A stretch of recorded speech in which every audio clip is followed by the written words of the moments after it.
let's do it. Why not? Hello, everyone, and welcome down to episode 129 of Australia's #1 ranked photography podcast, the Down South Photo Show, with me, Brendan Waits, here in Ocean Grove, Victoria, Australia, and the gentleman on your other screen, or in your other ear if you're listening to the show, it's Cam Blake in Greensborough, Victoria, Australia. Hello, Cameron. What the hell have I moved? Have I moved house? I think how many episodes have you done from Greensborough? This will be about your fourth, maybe. I was going to say, I think 4's about right. Yeah, I think it's one in every 25 or so we sort of get up here. Yes, so, that's right. Sitting in new to the channel, Cam's normally in Hobart, Tasmania, Australia. But, welcome to all those new people. That's right. And I'm good. How you going? You going? Yeah, well? very well, thank you. It feels like I only saw you yesterday on the pod. Yeah, it does. What was it? Only 5 days ago, wasn't it? Well, we are recording this a little earlier in the week because we have various commitments all over the place, not least of which is you going on holiday, you lucky bugger. Stop it. Yeah, I know. Isn't it funny, like you said, welcome to Australia's #1 ranked photo podcast. We had a mini discussion about that today, didn't we? We did, with another podcast. Another podcast who just doesn't seem to rate at all. But I know. I think we need to throw him out like a bit of a life boy, like sort of give him some tips maybe, or maybe give him some help. Give him some help on how to give him a little leg up. Yeah, I don't know. Do you reckon that's been a bit cheeky, or? It's Cam Blake. I mean, what else? It's what you do. That's an in-joke, isn't it? Thank you for everyone for the other day. Yes. Yeah, sorry. The other day, as I was leaving home the other day, one of those cars with the old horns went past my house. Aruga. And I almost wet my pants. Yes. Anyway, that's an in-joke that no one gets apart from you and I, really. So pretty much. What a crap start to a show. And how's the other show not outrating us with this kind of start? Particularly with your audio quality tonight, but that's okay. We'll get by. Not good, is it? It's totally fine. It's fine. You sound fabulous. I mean, I'm on the wireless headphones, so maybe that's what it is. No, it's okay, Cam. We can all hear you loud and clear. Thanks, everyone, for subscribing, following the channel, and all that fun stuff. It's the subs are building. Thank you for the 28 billion of you that now listen to our podcast every week. Thanks for helping us. Thanks for helping us pass 10,000 downloaded hours on YouTube, which happened a couple of weeks ago, and we didn't even acknowledge it. So thank you very much. I think I've just changed my audio. Is that better? Way better. You sound like you're standing next to me. I love it. Yeah, there you go. I had it hooked up to the computer. Sorry, I had some lessons last week from a guy. The guy called TP rang me and said, if you want to get great audio, this is how you do it. I was going to say, clearly you got, anyway.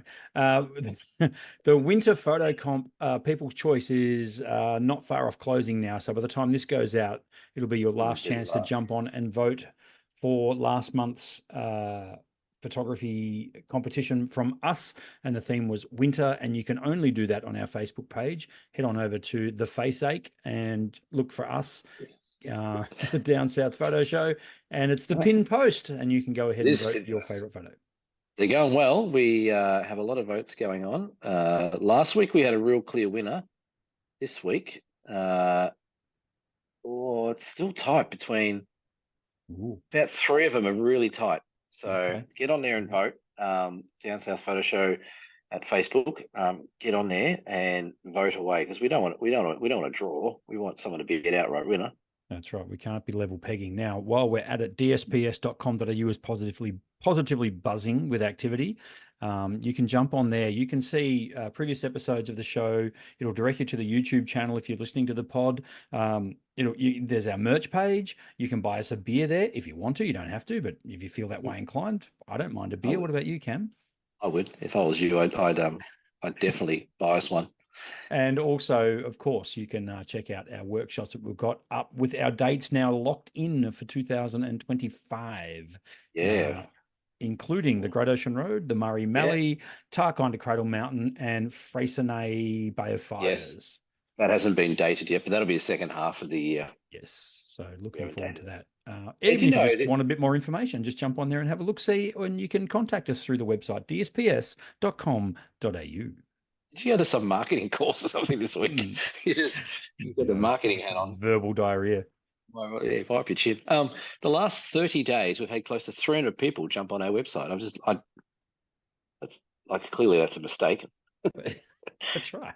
Was that you just And updating it? it's really updating every day or just checking how many beers people have bought us. But it's good. We're putting more stuff up there.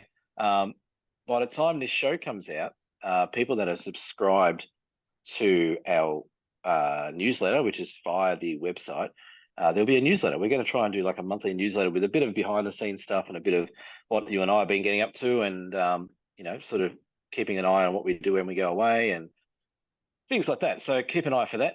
We might even chuck a few little special things in there, or Definitely, 100% off workshops or something like that. I don't know. There'll be some tips and tricks and stuff like that along the way as well. So we'll evolve that. Yeah, feel free to jump on over to dsps.com.au. Cam, let's talk backgrounds. I'm going first because it's my turn.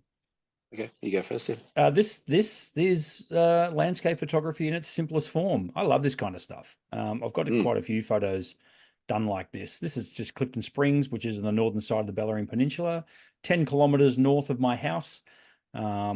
Shot on the Nikon D750 with using Nikon's 28-300 hunk of glass, which is hunk of glass. Yeah, it's not. I mean, it's not. Ooh, look at that. It's not the world's best lens, but it is a very versatile lens because it's 28-300 in full frame equivalent. And we'll be talking a bit more about that tonight on the show, actually. And yeah, there's just the old channel marker out in the water there. Pretty simple. There wasn't much going on. The sunset was pretty crummy, so I just thought I'd have some intersecting lines with the horizon, and couldn't put and a bright yellow anywhere. thing. And for those of you who know that channel marker, you will know that right there, I have removed a sign. Oh, so it's not real. It's AI. It's totally AI. It's edited, is what it is. But the sign is really ugly that hangs off the side of that. Right. Yeah, anyway, it's a long story, but it's... What does the sign say? Oh, something about, I don't know. Insert Photoshop here. Yeah, watch out for big ships or something to local fishermen. It is an important sign, but photographically, it just didn't cut the mustard. So I got rid of it. No, fair enough. Yes. Your background, Cameron? My background. Now, this is going to be controversial, but I'm going to put it up there. Is it solely made with AI? No. It's got someone in there who's probably going to hate me giving him a shout out, but I think it's only fair and just. So this is just a shot I did the other morning. I've got you know how I said I was going to downgrade my gear. Yes. Or downside. I've done that. We're going to talk about that in a second. Yes. Yeah. So I've started doing that. And so the other morning I went out with a good friend of the show, Jamie. Jamie's also bought a new camera. Is that Jamie B? It is Jamie B. Jamie B from the Overland Track. For those who want to meet Jamie, go check out part 2 of the Overland Track where we do an interview with him on the track. So Jamie's an avid Canon user, really, really good Canon user, loves his Seascapes, his Astro, all that kind of fancy stuff, does a really good job at that. And he went and bought himself an R5 Mark 1. Is that the original one? The Mark 2 is what's just come out? Yeah, the R5 original, yes. So he's bought the original R5 just the other day. Now, like any good photographer, surely you'd just break that out of the packet and get using it, wouldn't you? Like straight away, put some film in it and away you go. Not Jamie. So I said to Jamie, I've got a new camera. Let's go out and do a shoot. He goes, I've got a new camera. Let's go out and do a new shoot. So we went down to Blackman's Bay, which is just south of Hobart, this beautiful little coastal area. It was a beautiful sunrise, perfect little rock pools, the whole lot. Anyway, we get out there. It's sort of dark before the sun comes up, and I get my camera out. I said, how's your camera going? He goes, good. Yeah, I bought my old one today. I'm like, what'd you bring your old one for? Where's your new one? He goes, nah, I didn't want to bring it out. I haven't set it up properly, so I didn't want to bring it out. So he didn't bring it. So he brought his old chunky 6D or whatever it is. And continue to use that. So I thought it's only fair that I take a photo of him when he's got a brand new, beautiful R5 Canon in his possession, squatting down using the screen on the back because it doesn't tilt on the 6D, taking a photo of the coastline. So Jamie, for the love of Christ, get your new camera out and going, or I'm going to start calling you out that you don't actually have one. I reckon he's telling Paul buys. Anyway, that's a long story behind a sunrise, but nice. Who buys a new camera and then doesn't use it? Get it? Probably the only people I can think of are camera collectors. Well, you know what? I actually mentioned your name the other morning because that's something that you sort of do as well. You buy stuff and you don't have that urgency just to get out and use it the minute you get it. No, not really. You're happy to go, I'll just use it when I get around to it next. Yeah, actually, that happened with my OM5 when, it stayed in the box for a little while. Yeah, I well, the wasn't same ready with for it. that. It turned up too quick, and then it was like, oh crap, I better go and use this thing. But you know me, I get busy and distracted, and that's what Well, it's happens. like the EM1X. You had that for like 8 years before you even turned it on. I still love So that camera, man. I still think that's got a place, the EM1X. So it's a cracking little unit. So Big fan, I think big that I fan. think there's two avenues of type of people here. Like I get my new camera, like, oh cool, something shiny, let's go out. I always go off the front deck and just take a photo off the front deck of my house. Yep, yep. Where other people go, I'll get around to it, maybe next weekend, maybe the weekend after. Something else I also do, every time I get a new stereo or a car, which doesn't happen too often, but I always put AC/DC back in black on CD. You have That's what to. I play. That's what I play first on any audio system I have. Because I heard a rumor one day, it's probably absolute bollocks, but someone said that a lot of big bands, when they're doing sound testing in the stadiums, they have back in black the CD Yeah. because it was so well recorded and it was such a good audio recording as the testing. So I'm like, well, if it's good enough for them, well, Yeah. clearly it's good enough for me. But yeah, And a tiny little segue. In the early 2000s, my wife and I were backpacking in Europe, and we were in Spain, in Valencia.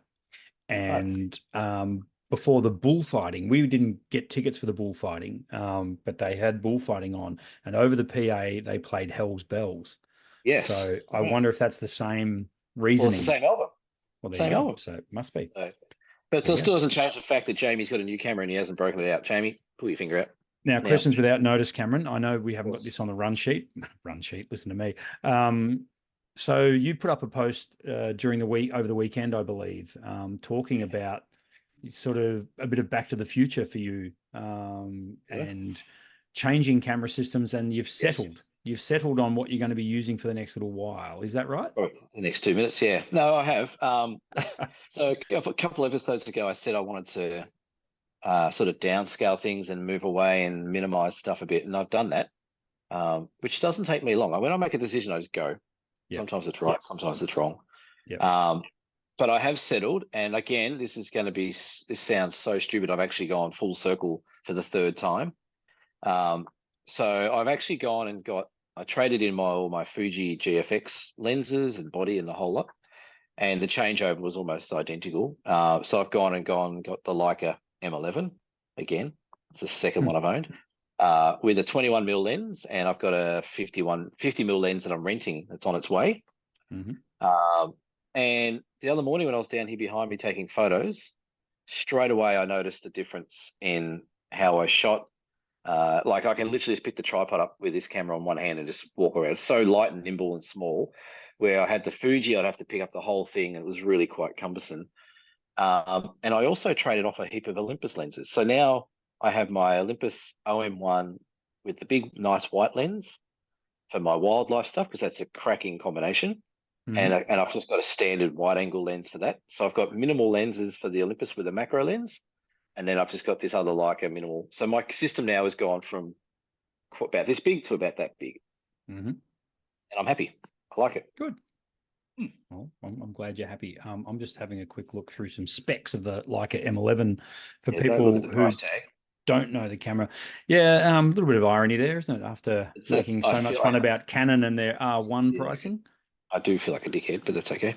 Well, considering you could buy 1.5 R1s for the cost of this M11. Yes, but that's the price. What did I pay for it? They're Two different. different things. Yes, I Yeah, yeah, understand that. yeah. Yes. So what is the M11 cam? Is it more like a rangefinder camera? It is, yeah. It's a M series rangefinder.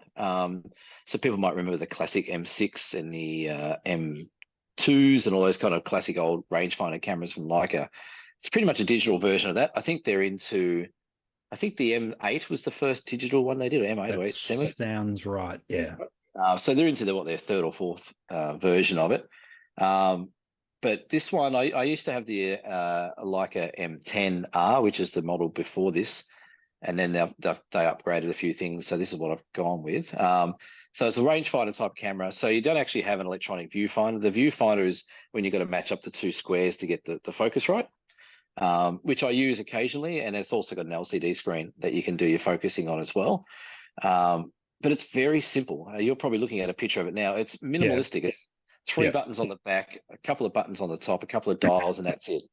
And I found, and this is what I liked about it last time I had it, is it slows you right down. Like there's no quick point and shoot with this. It's, Yeah. you've really got to think about what you're focusing and framing and things like that. So yeah, it's pretty cool. Looks like a classic landscape setup, really, and that's hence why you've hung on to the big zoom telephoto with your Yes. OM1, Yeah. for birding. So like when you or for big zoom telephoto stuff. So Yeah. very, very, very nice. So that'll be interesting. Keep us posted, Cam, on your journey with the Leica gear, because Cool. I'm sure our listeners will be interested to see where that journey takes you.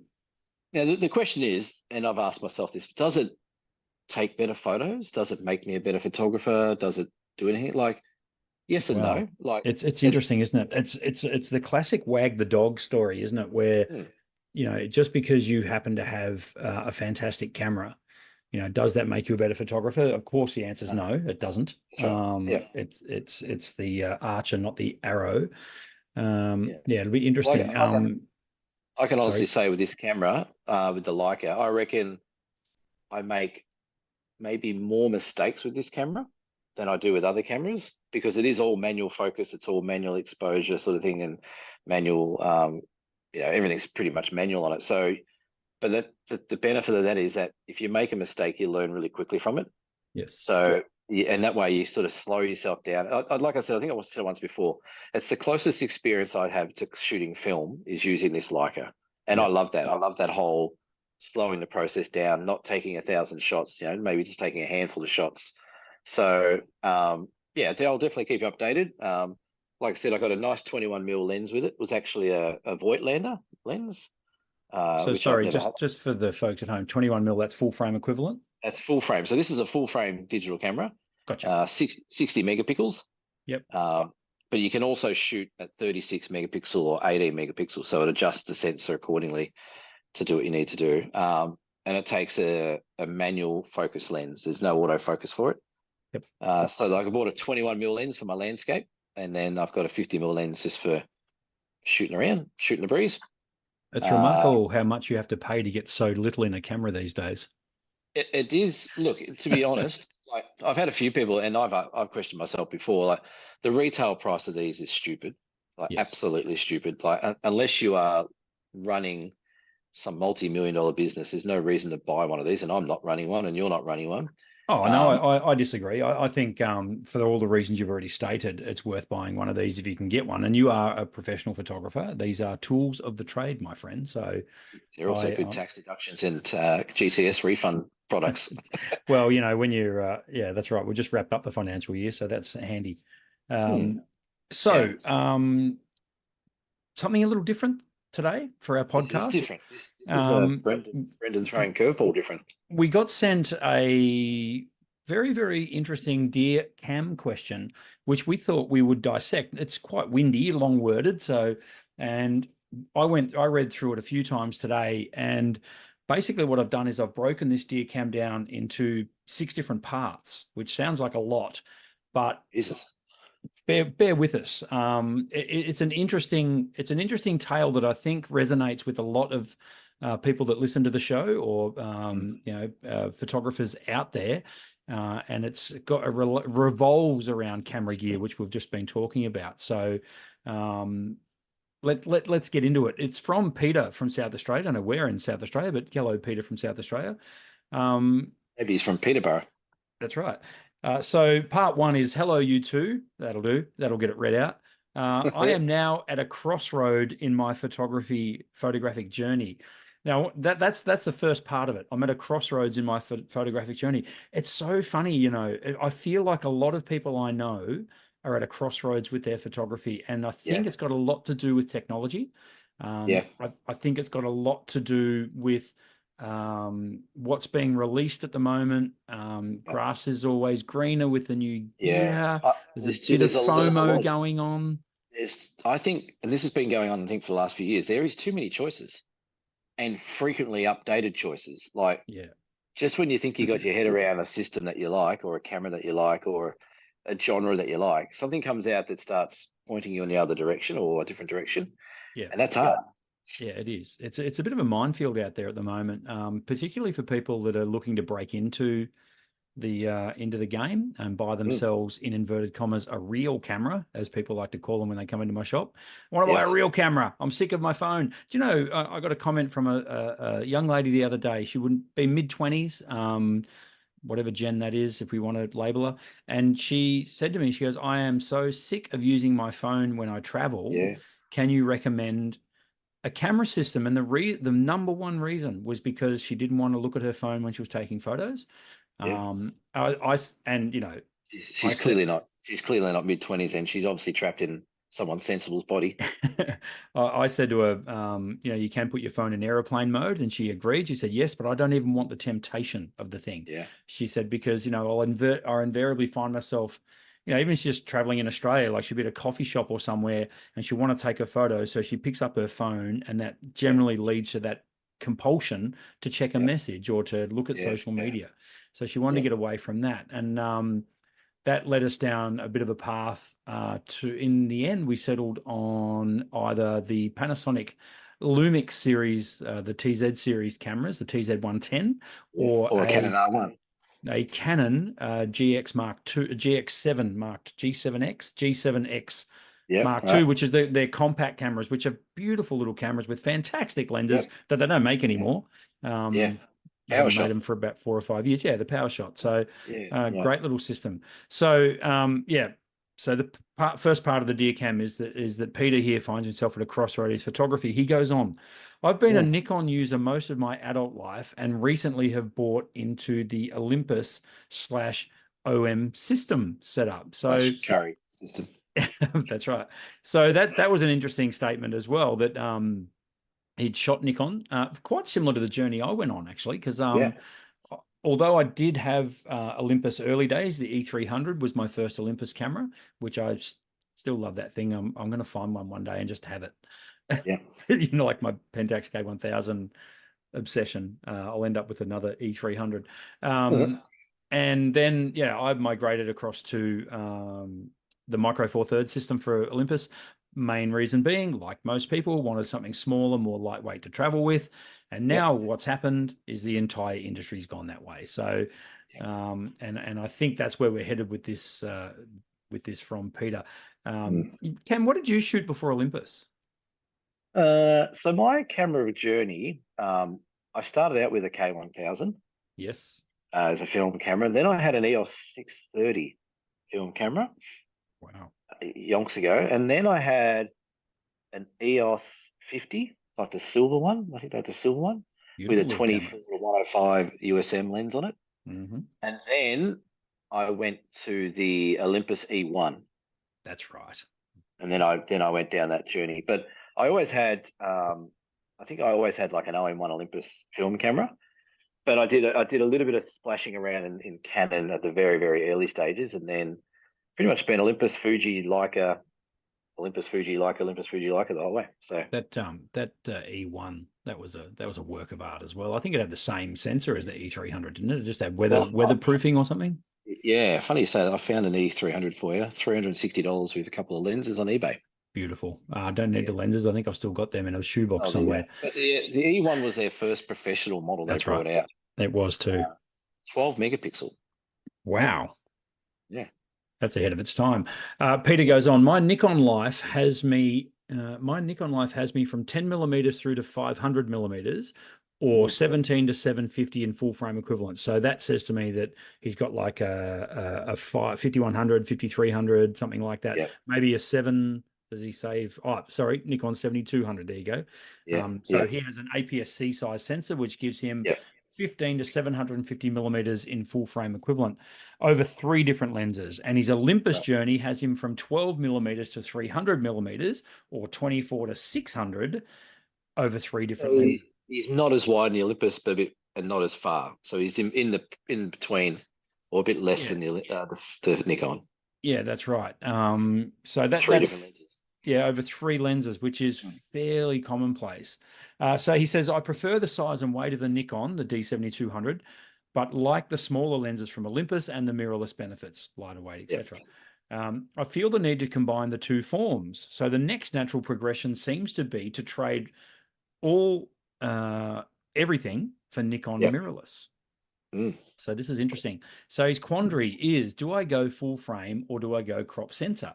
I feel Yep. either way, I will need to start from scratch, as only one of my Nikon lenses is compatible with the FTZ adapter. Yeah. Now, straight off the Mm. bat, FTZ adapter, in my humble opinion, and it's very humble, if you can, avoid Yeah. adapters.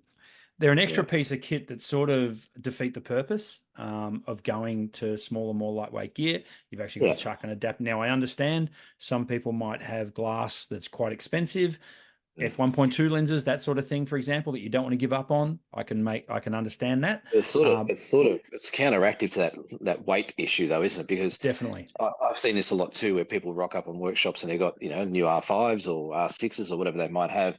Yep. And I had to go mirrorless. I wanted to go lighter and smaller. Then they pull out their massive EF lenses, the 2.8 EFN lenses with an adapter on it. And I'm Yeah. like, well, you just added all that weight back on. So Yeah, that's right. yeah, so that's one quandary people will have is if I do go to a lighter, smaller system, but I got all this beautiful glass I've invested in, Yes. do I bring that with me and put an adapter on, Yeah, or do I not? that's right. And Yeah. this is the classic quandary, like as you just said. So the next natural progression seems to be to trade all for Nikon mirrorless. Yeah. Well, yes, because you're familiar with the Nikon ecosystem and the learning curve will be pretty shallow for you. Yeah. So, like in terms of pure operation, like where things are, Yeah. what the buttons do, and where to find them in the menu. So I can sort of get on board with you there, Peter. But then he asked the eternal question: do I go full frame or do I go crop censored? Mm. In my humble opinion, and so take that with a grain of salt, I personally think crop censored cameras are on the way out. Yeah. They're going the way of mirrored system cameras. I do think, and well, I hope and I think that full frame will become the norm, Standard. probably within the next 3 or 4 years. I would have Yeah. thought, Yeah. Well, I think as well. as they get cheaper to produce for these manufacturers. I think as well, if he's thinking of going crop sensor or full frame sensor, then if he goes down the crop sensor avenue, well, he's already got a crop sensor. He's already got the Olympus. Yeah. You may as well just go stay with that and just get rid of all your Nikon stuff and buy some nicer Olympus lenses, maybe. But I'm the same. Like I I don't I don't necessarily buy into the fact that full frame is better. But I'm on the same opinion with you. I think crop sensors are going to start moving their way out a bit. Yes. Um, and I think it's nice to have a full frame in your repertoire if you can. Yes. Like I'm in a bit of a lucky position where I've got a full frame now and also the Olympus. But if I was starting from absolute scratch and got rid of everything, I'd go full frame. Just Yeah. purely, and it's not for the crop factor that you can crop heavily and stuff like that. I just think it just makes logical sense to have a full frame sensor. It does. It's the same size as a 35 mil frame. It just everything makes sense at full frame as opposed to Yeah. crop sensors. Yeah, it's kind of bizarre that it's taken 20 years of digital Mm, photography to finally we're yeah, starting to settle on full frame being the way forward. Now, having said that, maybe it's a bit more affordable now as well. Like of that's course, probably changed a definitely, bit. definitely, yeah, yeah. And as more and more manufacturers produce more and more full frame cameras, then they should get cheaper. Yeah, that's right. One point I'd like to make to Peter and to all our listeners, if you're in the same boat as Peter, considering whether you want to go to full frame or stick with a crop sensor.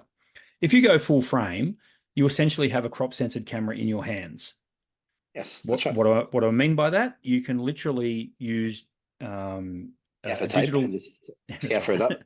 Tape it up. You can use a digital teleconverter. So basically, most cameras have it now, where you can actually set your camera to a crop censored mode and get that reach back of the lens that Peter here was talking about, because he was saying that he wants to have up to 750 millimeters. Now that's impossible, basically, to get a full frame lens at 750 mil unless you've got $750 million to do it. So, It's a big expense.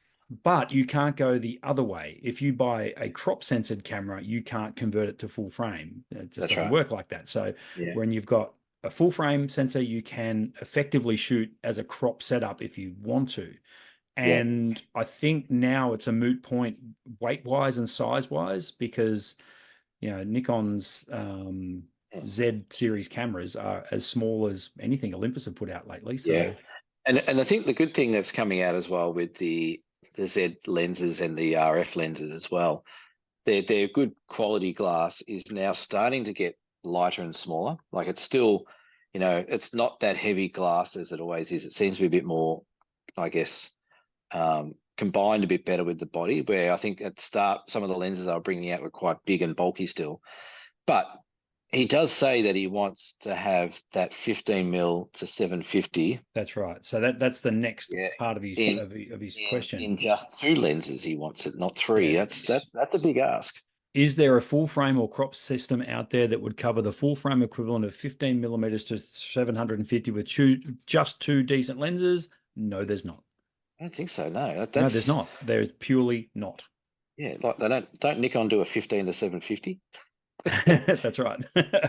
No, there isn't. So I think the nearest you would get would be the Nikon, the one I've got, the 28 to 300. I mean, that's it. Yeah. But if you're looking over two lenses, potentially you could have, say, a 28. Well, you want 15, so that's really tough. I mean, you're going to look at a 24. You're going to need three lenses. So yeah, to give him an idea now, like Nikon do a 24 to 400, but then you're not going to get your 15. You're not going to get your larger one. So you're going to be 24 to 400s, and that's in a full frame setup. That's not bad. That's in the Z lenses, yeah. So that's pretty good. Yep. But that's going to be tricky to get that 15 onwards. Yep. So if we go back to the point we just made, if you've got 400 and you use a 2x digital converter, you can do that. Yeah, well, hey, presto, you've got 800 millimeters. Or even if you were to buy the converter for them, if it suited those lenses. Sure. They also do another one, which is a 180 to 600. So something like that could work. You could get like a 180 to 600 close enough to 750. And then if you get like a 15 to 100 or something, or 15 to 70 or something, I don't know what they do, but you really, like, you're asking to go from one extreme to the focal length to the other in two lenses. That's near on, if not impossible. It's and if you do, you're either going to pay an absolute frigging arm and a leg, and you're going to introduce all that weight again. I think if you bring two lenses with that kind of focal range, you sort of your original point's a bit muted. So it's good though, because this is a discussion that needs to be had, because it is hard to, there's going to be compromise somewhere, and knowing where to compromise is the tough part. What I would say to Peter is go back through your image catalog and let's see what you like shooting. Now, if you're a landscape shooter, then probably having a 750 millimeter equivalent isn't overly necessary. And that was at 150 to 600. I know Sigma and Tamron both make a 150 to 600, might come into play. And then focus, pour your money into a better quality, wider angle setup with a bit of zoom. So the 24 to 70, it's funny, I was in a similar boat, like thinking, I want wide. And then I put the 24 to 70 on and went, gee, 24 mil in full frame is still pretty bloody wide. Well, it's funny you say that, because the other morning when I was down on the beach, I had my 21 mil, and I was sitting there going, this is not wide enough. This is like, there was some really cool rock pools, and then like this really nice sunrise happening in the background. I'm like, I want that, but I want that out there as well. So horses for courses, I guess everyone shoots a bit differently, but look, it's really tricky to get all that coverage in a couple of lenses. There is a 14 to 24 2.8. That's only 4,500. Oh, is that all? And then you can do like the 24 to 400. So 24 to 400, 28 to 400. That's another $2,500. So there's $7,000 worth of lenses there. And then if you've just got a converter or digital converter, you can get yourself to 750. That's an extreme focal range, I would say. Like you said, he needs to probably look at his catalog and go, right, well, I shoot a lot of 15 to 30, that's roughly, and then I shoot a lot of 500 to 750, but I don't really shoot much in the middle. Then don't get a lens for the middle unless you really specifically need one. So you're basically going to answer your own question. However, this is where the plot thickens, and I really like the questioning here from Peter, because he's making us think about it as much as he needs to think about it. And this is kind of the kicker.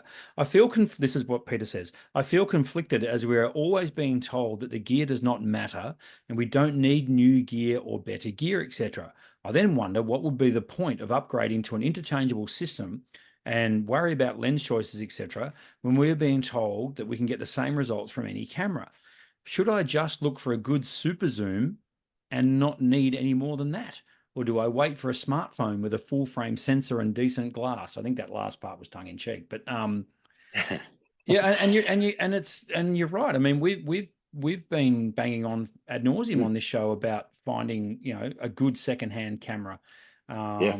You can probably find, even now, a slightly older model Z series camera, like the first iteration of the Z7, Mm. that's full frame, for a reasonable price. It's a good way to dip your toe in the water. Yeah. And you're right to feel conflicted, because people do say it doesn't matter so much about the gear anymore, and it doesn't matter Yeah. whether you shoot It on a crop doesn't. sensor or you shoot on Yeah. a full frame sensor. It's going to be, Cam used the phrase before, horses for courses, and Yeah. now that's tough, because you want to sort of put yourself in a camera store and actually feel these things, and that's hard to do as well. I mean, I'm not sure. I mean, I know in Adelaide, Peter, I don't know if you're in close to Adelaide, but you've got a few camera stores there you could go and check the Yeah. gear out and put in your hands. But it's yeah, it's quite the minefield, Cam. I think he's answered his own. I don't think there is a conflict. I think Mm-hmm. I think the conflicts make believe. I think because he's got all the gear that he wants, apart from maybe that extra super zoom he's talking about. But he's 100% right. We all do. We like I said, we bang on it all the time. You don't. It's not the gear that makes the photos. It's the photographer. Yep. You've proven that. You're using like a D750, which is an old camera. Yep. I'm using now an OM1, which is relatively old now, considering it makes no difference what camera you're using. Um, if Peter was struggling with the weight of all the camera gear, or he had some, physical issues where he had a shoulder issue or a wrist issue, or whatever it might be, then that conflict becomes less, because I'm doing this for a purpose. But if you're just sitting there looking at all these beautiful new cameras in the camera shop and going, well, I need one of those, and I'd like to get that, and Joe Blow down the street's got one, and the guy at the camera club's got one of those, then I don't think you do. I think you're only creating your own conflict, because Yep. if you're happy with how your images are looking, and you're happy with how the gear's working, then save your pennies and just book a workshop instead. That's hard to argue. Yeah. There isn't. I'm going to stray into ethical territory here, Cameron, which is Oh, always dangerous on the Down South it Photo is. Show, It but I'm is. going It's to. just a disclaimer. At what point? And we've talked about AI, we've talked about editing, we talk about it all the time. There's a company out there called Topaz. Mm. If anyone's on social media and into their photography, you get bombarded with their adverts about denoise, Yep. sharpening, Sharpie. and denoising. The Yep. ethical question I'm putting to you, Cameron, is, let's say Peter decides, you know what, bugger it, I'm going to go and buy a super zoom compact camera. So let's Yep. say, for argument's sake, he buys the Canon SX70HS, which is a beautiful little super zoom compact camera, gives you 1350 millimeters of zoom. It starts at 24 mil, 24 to 1350 equivalent. I mean, it's nuts. Ridiculous. It is ridiculous.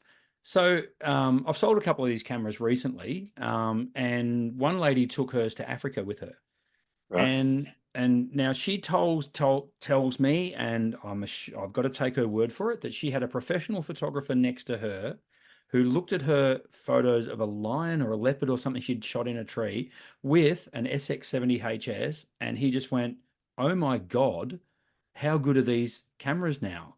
Yeah. He said, that's more reach than I'm getting, and better low light performance than I'm getting. Now, Yeah. this is out of an SX70HS, which does have a very good image processor on board.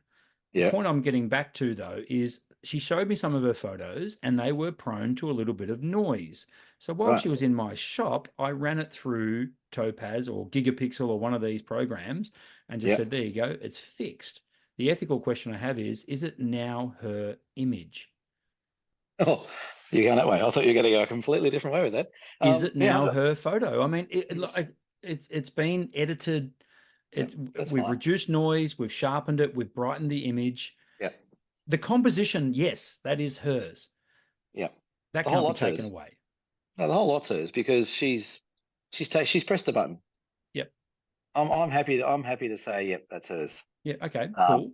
So because this yeah. brings me back to what Peter's saying is, so go on. I tell you what, Nikon make their P1000. It used to be called a P900, then it went to the 950. Now it's the P1000. There's one massive downside about that thing. It's a heavy sucker. That weighs more than all your other gear.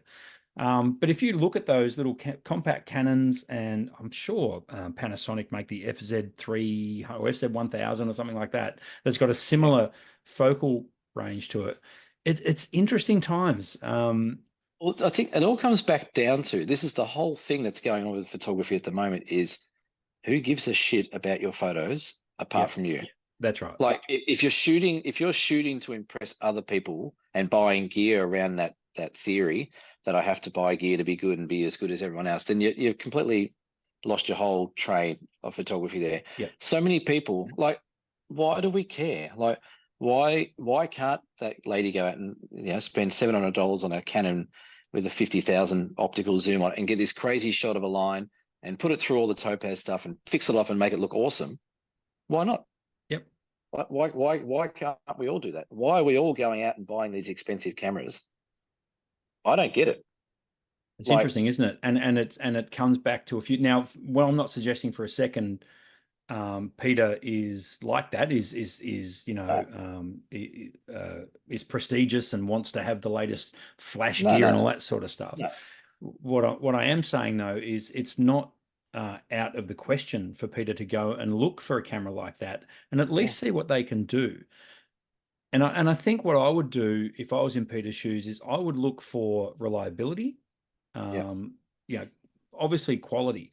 Someone said it the other day, and I don't know who it was. It might have been, I don't know, it was some blogger or YouTuber, one of the big ones in the States, said from the very beginning of one of their episodes, it is almost impossible now to buy a bad camera. Yeah. And not a truer word has been spoken. Yeah. I think everything that's out there at the moment is fantastic. Here's a question for you. Is it more a male thing than a female thing to go out to a shop and buy one of these super zoom things? And like, this feels like there's a bit of swallowing the pride and your manhood about this. If you go into a camera shop with a big set of camera lenses and looking to upgrade, and you walk out with a smaller camera with a compact zoom that can do the same job for you, I think there's a thing with males who they won't do it. Where females, I think, are a bit more, well, if that's going to work, if that's going to solve my problem and going to help me out, then sign me up. I think. Yeah. I don't know. There's a bit of an ego thing with this. With possibly. I haven't really given that a lot of thought, and that's a question without notice. But possibly. I mean, I suppose for me, is there ego attached to me carrying around an Olympus EM1X with 100 to 400 lens on it? Maybe. Totally. I mean, I like having the big gear though, because I've got big hands, and that fits my style of shooting as well. The stability, feeling like it's a stable camera. So the drawback of the SX70HS is it's almost too light, and the buttons are almost too small. So it does suit smaller people. There's physical elements to buying cameras, I think. I think you're like if you've got issues with wrist or hands or shoulders or elbows, and you can't carry that full camera gear and the whole heavy stuff, then cool. Or if you've got big man hands or big lady hands, depending on what you're doing, whether or not you've one of those smaller cameras, you can't. Like I pick up the EM5 or the EM10, and I find that too small. And I don't have big hands, but I find it a bit too small. Yeah. But I think some of that practicality of what we want to use it for and how we're going to use it goes out the window for that keeping up with the Joneses or that FOMO. I think it happens a lot, and I don't get it. It's a psychological thing about photography, and these days with all the great cameras that are out there on the shelves to buy, that people just feel that they get drawn into buying the best of the best, and which may not necessarily suit all their. Like, look at me. Like, I bought the GFX 100, right?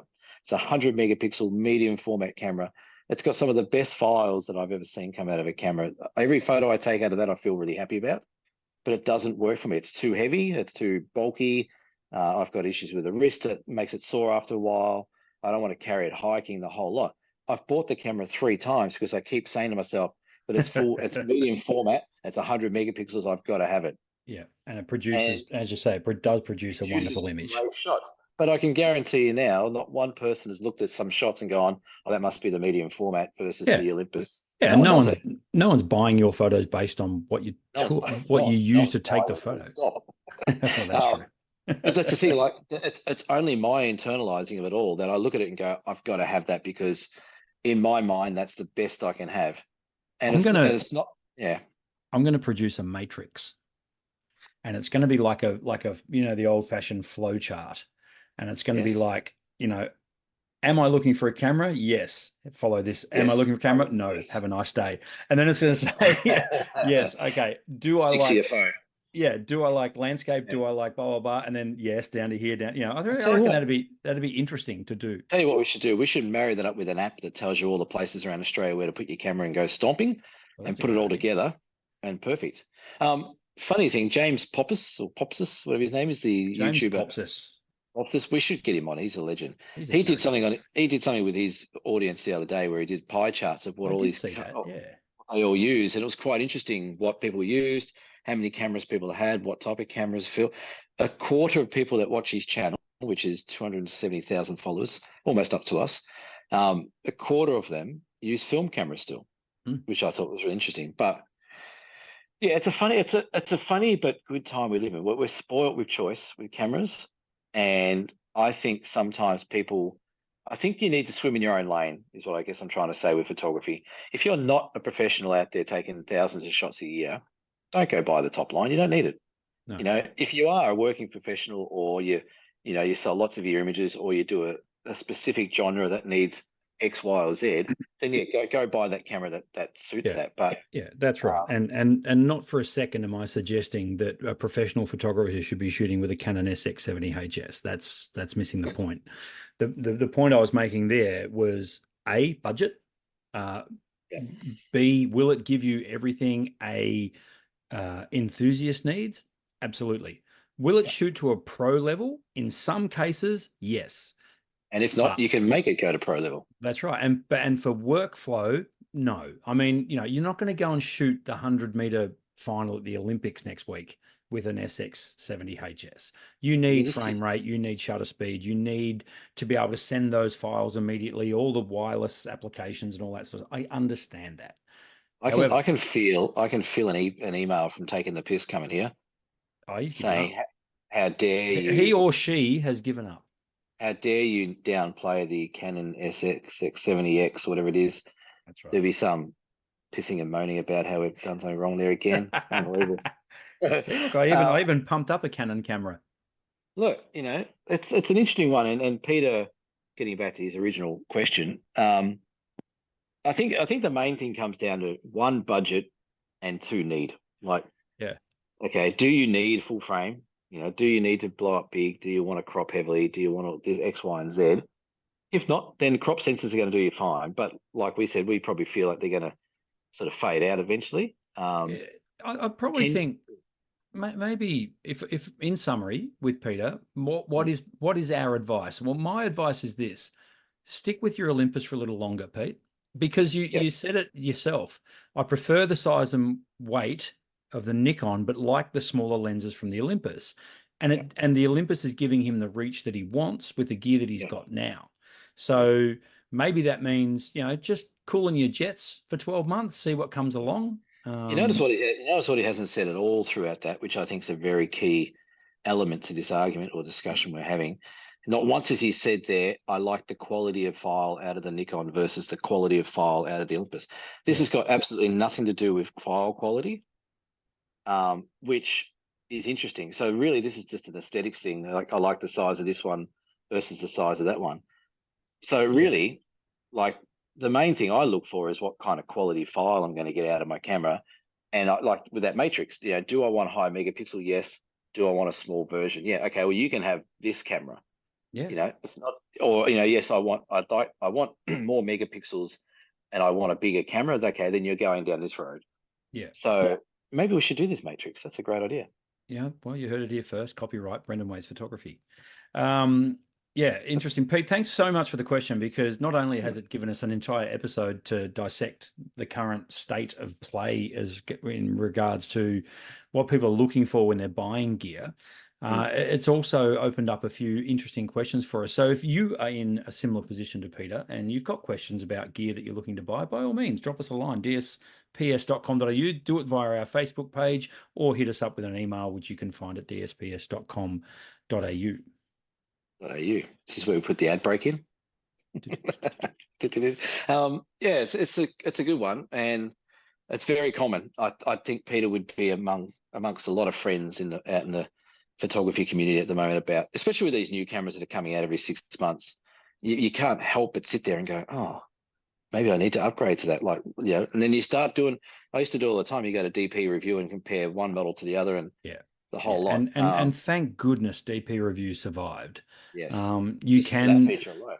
So what DP Review, and I've said this before, it gives you the side-by-side comparison, and you can load up like I think 3 or 4 cameras and just literally have their specs side by side, and you can see exactly what they do from a specs point of view. It will never tell you ergonomics. It will never tell you how it's going to feel in your hand and how it's going to make you feel to shoot with. That's going to be down to experience. But DP Review is great for that. That's why camera shops are so important, because you can particularly still independents. go in there. Independent camera stores especially, because you can go put side by side, what you got versus what you don't have.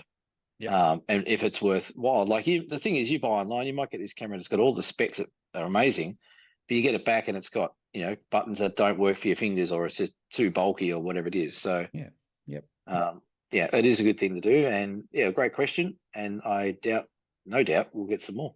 Thank you, Peter. Quick shout out to Eli, who popped into my shop to say g'day, listens to the podcast. If you come into my shop and say hi, you get a shout out. So hello, Eli. Doing very, very good things with your photography. Printed some lovely images. It's a bit of photo art for Eli during the day. So that's a cool name. Hello to you. Is that boy or girl, Eli? That is a male Eli. Are we allowed to ask pronouns? I don't Well, know. he had a beard. They had a beard. She can have a beard too. I've met a few ladies. You've got a beard. Wow, that went south. Politics. Hey, don't talk about politics. No. Our America trip's getting better and better by the day. This is going to be fantastic. Beer donations, Cameron, if you don't mind. Beer donations. Ryan S. I think first time donators. So thank you, Ryan. Thank you, Ryan. Welcome to the show.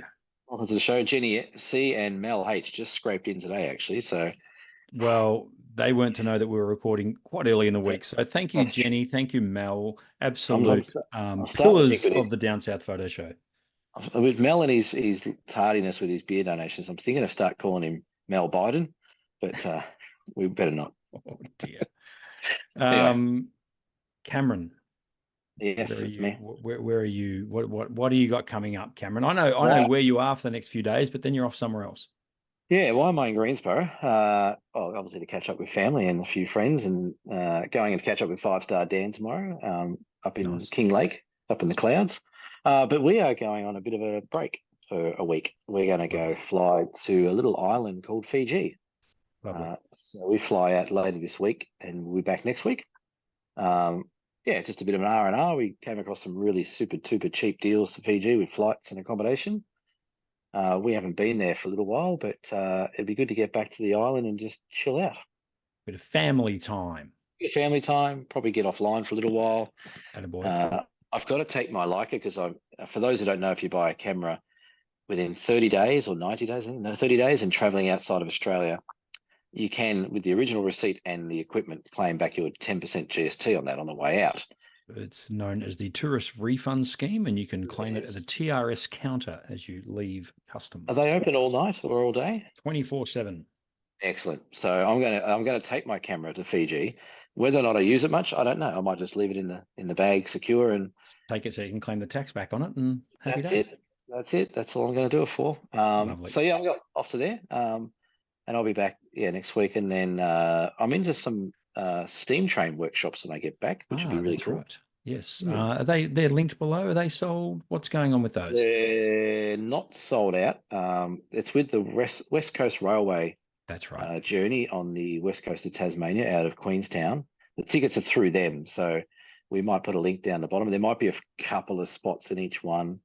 It's the first Saturday of August and the third Saturday of August.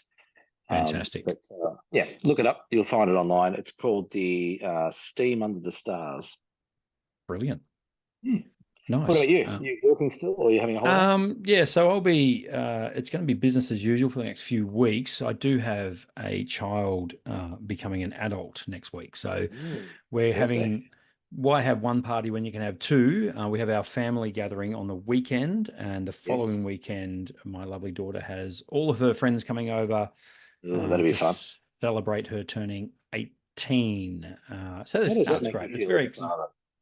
oh, super proud. Hmm? We got her to adulthood in one piece, so that's Yeah. no mean feat these days. And she's a smart cookie, that one. She's a ripper, that kid. So that'll be me. But also shout out to Sharon and Ellen. Now, Ellen, Sharon, you were on the Great Ocean Road workshop with us. Oh, those two Shaz and L. Yep. You have requested for me to do some canvas prints for you. I will be onto those this week. I assure you. Yeah, probably. Now, how's my canvas going? Your canvas that I forgot to do as well. I've got I've got the equipment for it. I just got to put it together. I just got to print the thing. No, I've got to print it as well. I've actually just got to put it No, together. we printed it. No, we printed it. Yeah, we printed it. I've just got to actually stretch it and frame it. I can't even remember what a canvas is. I can't remember what photo is now. It's a redwoods forest one. Oh, this too. Yes. Okay. It's sitting rolled up on my stretch desk at work. But anyway, Right. That's right. because I Look, saw it's your name attached to it, I was like, back burner. I'll get these other I was people going to say, one first. make sure Sharon and Alan get theirs first. Sharon sent me some fantastic photos that she did on the Great Ocean Road workshop. Yes. So she did a great job. Well, as everyone did. Mm. But yeah, she sent me 4 of her photos. Alan sent me a And couple of shots to choose from as well. I thought you were going to say, and Alan's were shit. Yeah, no, Alan's were wonderful. Alan's a funny guy. He's good. He's good value, Alan. Yes, and I know he's grinding his teeth because I said it was. I think he sent me those like a month ago to get done. But hey, good things come to those who wait, Al. Didn't you play golf last week with me? Yeah, but that's priorities, mate. Oh, okay. That was mental health time. That's it. Yes, we all need that, don't we? Exactly. Enjoy your time away, Cam. Thanks, mate. We will talk to you in a week or so. That is it. That's the podcast. This has been episode 129 of the Down South Photo Show. We will catch up in the near future for episode number 130. Wow, we're getting to 150 soon. How do you say goodbye in Fiji? There must be a way. Oh God, I know how to say hello, Bulla. I don't know how to say that'll do. Bulla. Hey, Bye for now. We might check in from Fiji. Who knows? Yeah, we'll see. See you, mate. All right, bye, guys.